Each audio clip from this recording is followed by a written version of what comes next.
Hello everyone, I am Mrs. Rai from Shri Guru Tegh Bahadur Senior Secondary School. In a previous lecture, we have discussed about organizing. In organizing process, we have discussed about formal and informal organization. हमने formal और informal organisation के बारे में पढ़ा था कि informal organisation में क्या चीज़ होती है, फॉर्मल ऑर्गेनाइजेशन में वर्क को इम्पोर्टेंस दी जाती है। इन फॉर्मल ऑर्गेनाइजेशन में हम क्या करते हैं, लाइक फ्रेंडली बिहेवियर लेके वर्क को करते हैं, और इनफॉर्मल ऑर्गेनाइजेशन जो होता है वो फॉर्मल ऑर्गेनाइजेशन से ही होता है। तो आज हम डिस्कस करेंगे क्या ऑर्गेनाइजेशन स्ट्रक्चर कॉन्सेप्ट क्या था। सबसे पहले एक थोड़ा सा समझिए, the wrong organization structure will seriously impair business performance and may even destroy it। अब इस पूरी चीज़ का मतलब क्या है?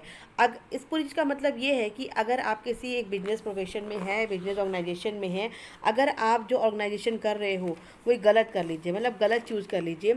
अगर आपने जो ऑर्गेनाइजेशन स्ट्रक्चर्स चूज़ किया है अगर वो गलत है तो वो क्या करेगा, हमारे बिजनेस परफॉर्मेंस में गलत प्रभाव करेगा, और कभी कभी ऐसा होता है कि हमारा बिजनेस जो है वो ख़त्म भी हो सकता है।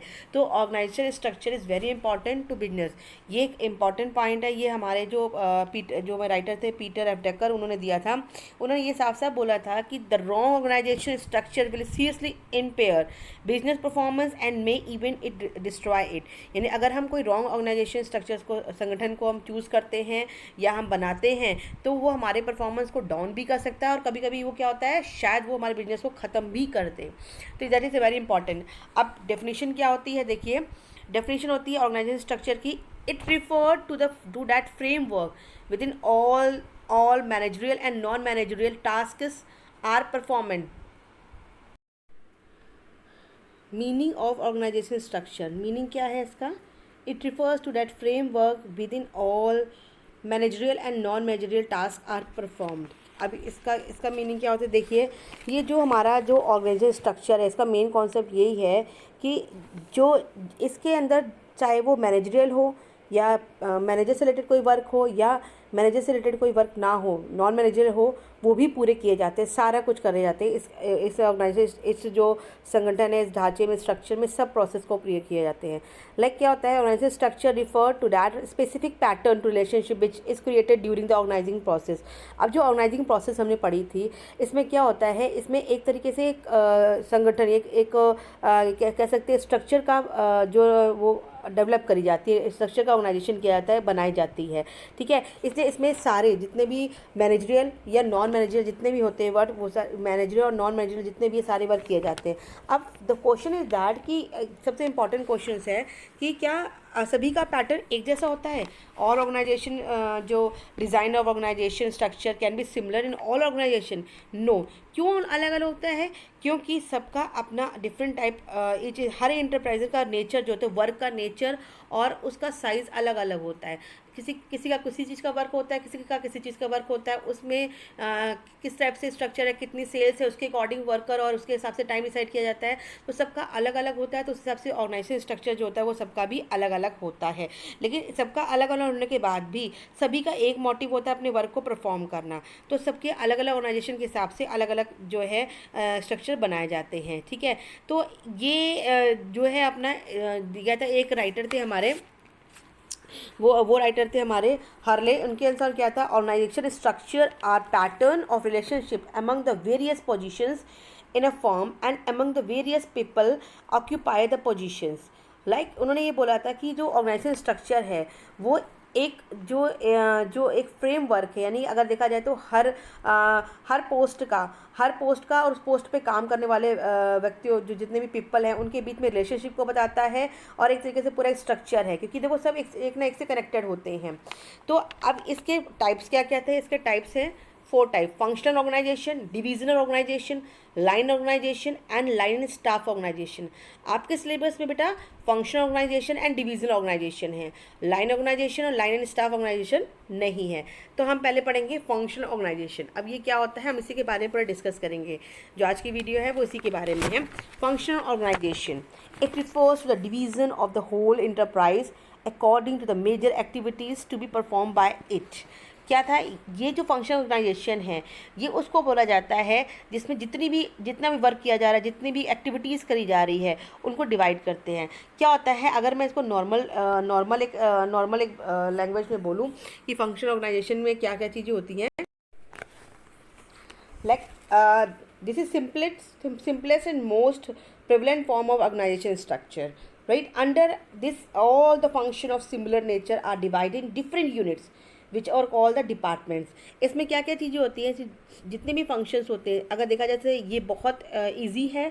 इसमें इसके अंदर सभी एक्टिविटी को अलग अलग यूनिट्स में डिवाइड कर दिया जाता है, उन्हें हम डिपार्टमेंट कहते हैं। क्या कहते हैं, डिपार्टमेंट कहते हैं। जैसे मैंने आपको पहले बताया था, फंक्शनल जो डिपार्टमेंट, मैन्युफैक्चरिंग डिपार्टमेंट हो गया आपका, ठीक है, अलग अलग डिपार्टमेंट, मार्केटिंग डिपार्टमेंट हो गया, प्रोडक्शन डिपार्टमेंट हो गया, फाइनेंशियल डिपार्टमेंट हो गया, पर्सनल डिपार्टमेंट हो गया, ये अलग अलग डिपार्टमेंट होते हैं। अलग अलग डिपार्टमेंट में इनको डिवाइड किया जाता है। जो सब डिपार्टमेंट, जो हर डिपार्टमेंट के अलग अलग सब डिपार्टमेंट भी बनाए जाते हैं। जैसे मान लीजिए एक मार्केटिंग डिपार्टमेंट है आपका जैसे आपका एक मार्केटिंग डिपार्टमेंट है, उसके 3 सब डिपार्टमेंट होंगे। कैसे 3 सब डिपार्टमेंट, जैसे सेल्स हो गया, एडवर्टाइजिंग हो गया एंड मार्केट रिसर्च हो गया। इस तरीके से डिपार्टमेंट को, अलग अलग डिपार्टमेंट को डिवाइड किया जाता है, ठीक है। अगर देखा जाए तो function organization is the developed from the FW Taylor functional reform, जो हमारे जो इनके अकॉर्डिंग इसको बनाया गया था, इनको स्पष्ट किया गया था। जो हमारे जो टेलर का था, जो टेलर ने जो स्ट्रक्चर दिया था उसी स्ट्रक्चर के अकॉर्डिंग इसको बनाया गया। क्या क्या देखिए इसमें, सबसे पहले क्या है, share holder, then board of directors और जनरल मैनेजर, ये सारे होंगे आपके। उसके बाद देखा जाए फिर नीचे क्या आता है, production department, marketing department, finance department, personal department. अब मैं मार्केटिंग डिपार्टमेंट को 3 सब डिपार्टमेंट में कर रही हूँ। देखिए जैसे sales department, advertising department, market research department. अब आप ध्यान से देखिए, पहले क्या था, ये ऑर्गेनाइजेशन स्ट्रक्चर जो बेसिक फंक्शन है, share holder, directors and general manager होते हैं। उसके बाद इनको 4 डिपार्टमेंट में डिवाइड किया गया। क्या, production department, marketing department, finance department and personal department, इसमें डिवाइड किया गया है। नेक्स्ट आता है आपका क्या, sales department, advertising department and market and research department. इन डिपार्टमेंट में इनको डिवाइड किया गया है। देखिए इन सबको लेकर तब हमारा जो है फंक्शनल ऑर्गेनाइजेशन स्ट्रक्चर जो होता है वर्क किया जाता है। सारे अपनी अपनी एक्टिविटी के अकॉर्डिंग वर्क करते हैं। एडवांटेजेस क्या है इसके, देखिए एडवांटेजेस क्या है। पहला क्या है, there are different type of advantages like benefits of specialization, coordination is established, managerial efficiency is increased, minimal duplication of effort, training is facilitated and equal weightage of all functions। First आता है आपका benefits of specialization. Benefit of specialization का मतलब the whole company is divided into many department in major basic activities. अगर देखा जाए तो हर एक कंपनी एक अलग अलग बहुत सारे डिपार्टमेंट में डिवाइड कर दी गई है। जो उनकी मेजर एक्टिविटी है जिस डिपार्टमेंट में, उसके अकॉर्डिंग उसको डिवाइड कर दिया गया है। अब हर एक डिपार्टमेंट में एक एक्सपर्ट मैनेजर होगा जिसको काफ़ी नॉलेज होगी। तो क्या होगा कि हम एक अपने डिपार्टमेंट के अंदर हम ज़्यादा से ज़्यादा अच्छा काम कर पाएंगे और कम टाइम पर। कि जो एक्सपर्ट मैनेजर है वो हमें हमेशा क्या करे, कोऑर्डिनेट करेगा, हमें समझाएगा हमें क्या करना है, ठीक है। ये एक स्पेशलाइजेशन की जो होती है हमारा एक बेनिफिट होता है। सेकेंड है कोऑर्डिनेशन इज स्टैब्लिश्ड।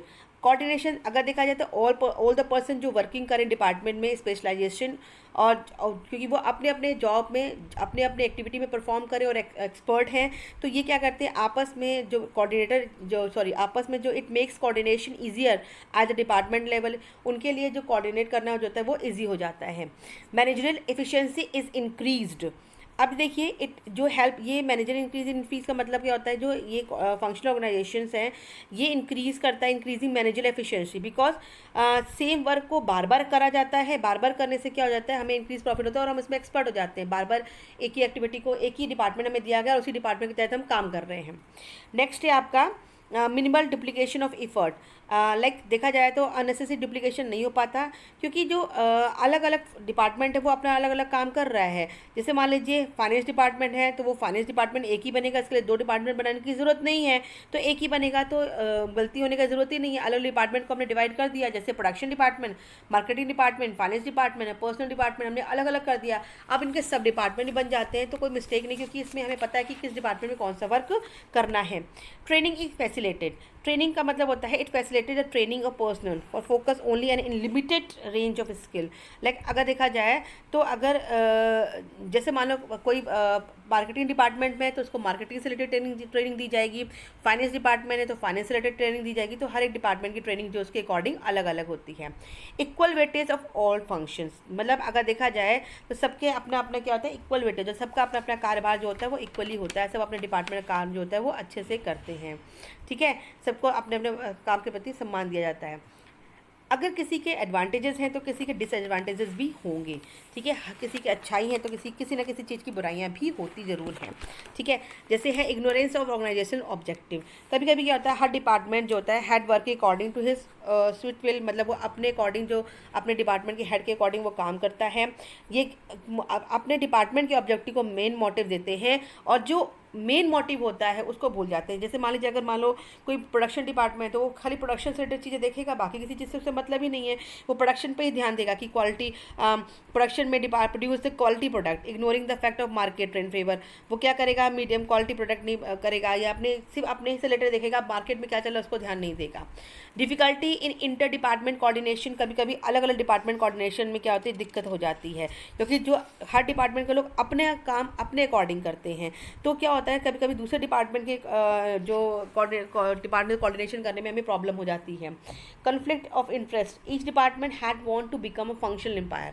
हर एक डिपार्टमेंट चाहता है कि मेरा बेस्ट हो, तो वो क्या करते हैं, उसके अपने खुद की ईगो होते हैं, अपने डिमांड होते हैं, जिसके कारण से वो अपने डिपार्टमेंट को देखता है। कभी कभी क्या होता है, अदर डिपार्टमेंट के साथ ही कन्फ्लिक्ट हो जाता है, कभी कभी क्या होता है, मतभेद शुरू हो जाता है। Next hurdle in complete development, क्या होता है इस सिस्टम में, इन द वे अगर हम इसकी बात करें तो कैसे हो जाता है ये हार्डल, दैट मीन्स कंप्लीट। जैसे मान लो अगर मैं ये हार्डल डिविलेशन की बात करती हूँ, इसमें क्या होता है, कभी कभी जो वर्क होता है, क्योंकि हमें पता है कि ये लोग जो वर्क कर रहे हैं अपने डिपार्टमेंट के अकॉर्डिंग वर्क कर रहे हैं जिनमें इनको करना है, तो इनमें जो डेवलपमेंट होता है वो नहीं हो पाता, क्योंकि वो अपने वो जैसे मान लीजिए प्रोडक्शन डिपार्टमेंट है तो वो सिर्फ प्रोडक्शन डिपार्टमेंट के बारे में जान पाएगा, या उसका सब डिपार्टमेंट के अंदर है तो वो उसी के बारे में जान पाएगा, दूसरे के बारे में नहीं जान पाएगा, तो उससे पूरा डेवलपमेंट जैसे और चीज़ों सिखाना वो नहीं हो पाता है।